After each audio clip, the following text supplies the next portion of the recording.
also that, as we all, most of here who knows about the Dharma. So I'm going to share with you something. When you share with Dharma teaching with other people, I think when we give a teaching to the people, I think we should tell them that life is perfect. Life is perfect. Nothing is wrong. Everything is good.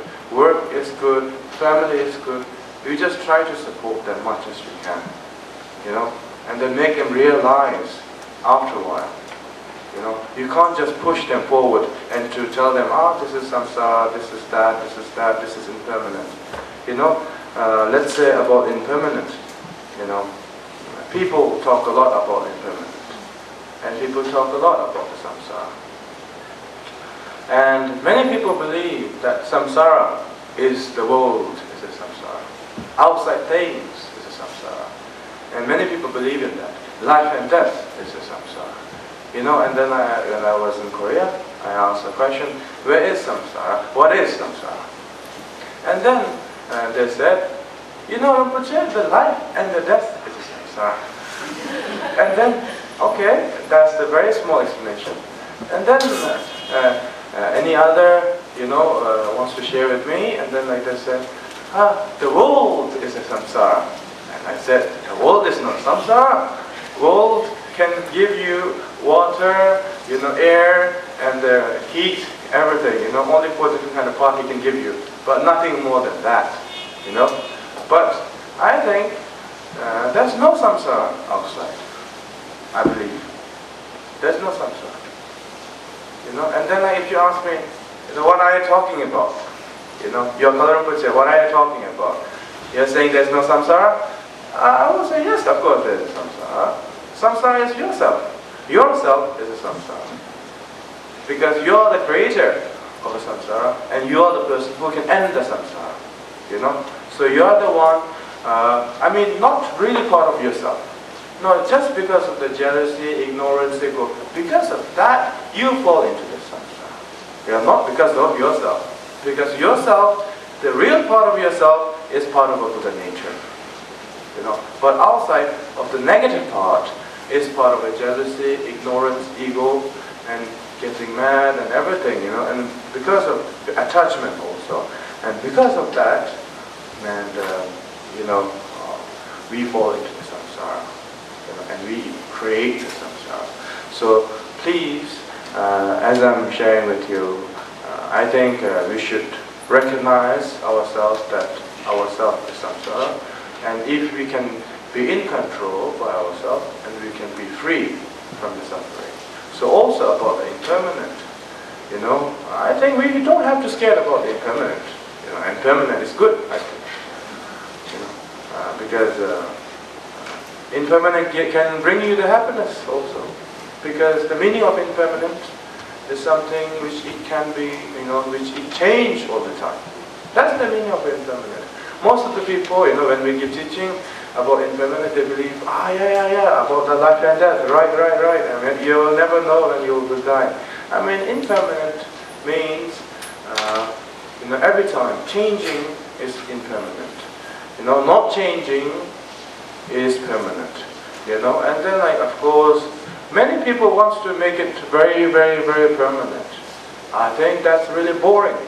Because once you have the same taste, same view, same color every time, it's really boring, And because of impermanent, you can enjoy, we fall into depression, we be happy, we can be anything we want. Because we live in impermanent. So I think impermanent is good, because you can have a better future. Impermanent can bring you happiness. Impermanent can bring you sadness. It depends on yourself how you manage with your karma. If you know how to manage with your karma, of course you can have the happiness all the time. But if you not really care, if you say I don't care, I do what I want, and then of course even you're trying to get something else, you can't get it. So I don't believe that impermanent is really part of the suffering. I believe that impermanent is not part of the suffering, but it brings the suffering. You know, after the impermanent, there is a suffering, there is a happiness. So we don't have to be scared of the impermanent. We have to be scared of suffering. The reason why we don't want to suffer, so that's why we are practicing.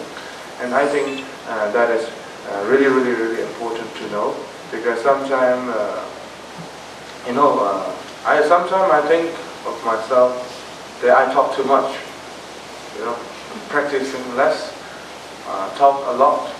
I think it's not really good, healthy for me as a practitioner. You know, not physically, I mean, for my mind, because as I travel around the world and I say many things, I do very less in practice.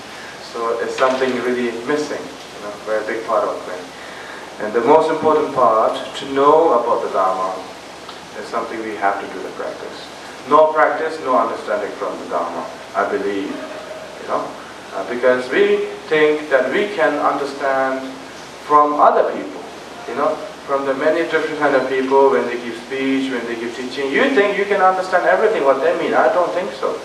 Because when they give a teaching, when they're really great person, when they give you a teaching, that means it comes from their heart and from their experience, not from the text. Text is something part of an explanation which we have to do the practice. And from the practice, we can have the experience of the Dharma. And from the experience of that, we can share and we can benefit all the sentient beings. So, if we really want to know about the Dharma, let's say, we have to practice a bit. Because I had the experience when I was in the 3 years retreat.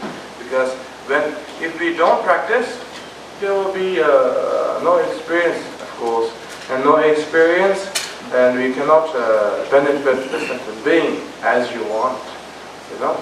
So most of the people think that to understand about the Dharma, it helps from the book.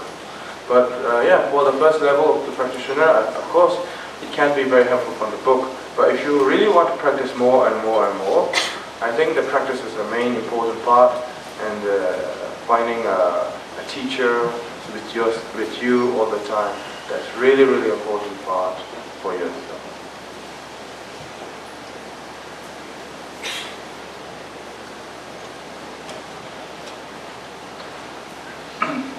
那我们说，接下来呢，就是说仁波切想要分享一些了解。有时候呢，我们会有一些这个怎么讲误会了。那特别呢，就是说既然我们听到这个金刚乘呢，就是会受到这个吸引然后当仁波切在跟大家讲说我们这个修行人也好啦，我们这些佛弟子啦，我们都是一样的。那这个他不是在鼓吹大家说我们都是一样，所以你们都来当我的弟子他没有这个意思，他只是真的是想要去分享说他自己的这个对佛法的一个了解所以呢，因为不管金刚乘、大乘啦，然后对仁波切来讲，他说最重要的是他去追随他的上师，追随这个佛法僧三宝所以有时候呢，我们因为平常在听的时候呢，很多人会讲很多这种什么有什么不同，有什么不同或者是他的不共或者特殊这些事情，事实上呢有很多这个共同的基础共同的这样的一个核心，这个是我们佛教徒所应该去了解就像我们说这个菩提心，然后呢，我们会有受持这种三乘的戒律这个在家的戒律，然后出家不管是男众女众的戒律等等的。那我们知道说这个慈悲心、爱与关怀，那这个都是非常重要的内容，这个我们要去了解到的。那接下来就是说他希望呢能够让大家知道呢，就是说在我们这个生活，我们说这个生活呢，它是很可以说是完美的不管我们的工作、家庭都是好的，那我们也要尽量的去，就是说过这样的生活也好，就是说我们让我们的生活能够延续下去能够支持下去。那不要因为我们自己呢懂得佛法之后呢，然后看到其他人呢就有点好像鼓吹也好，或勉强也好这个一切都是在轮回里面，轮回有苦，一切都是无常那我们讲了很多的这所谓的无常的道理我们了解到了，也跟别人讲轮回是什么这样子。那但是呢，我们是不是真正了解了这些道理？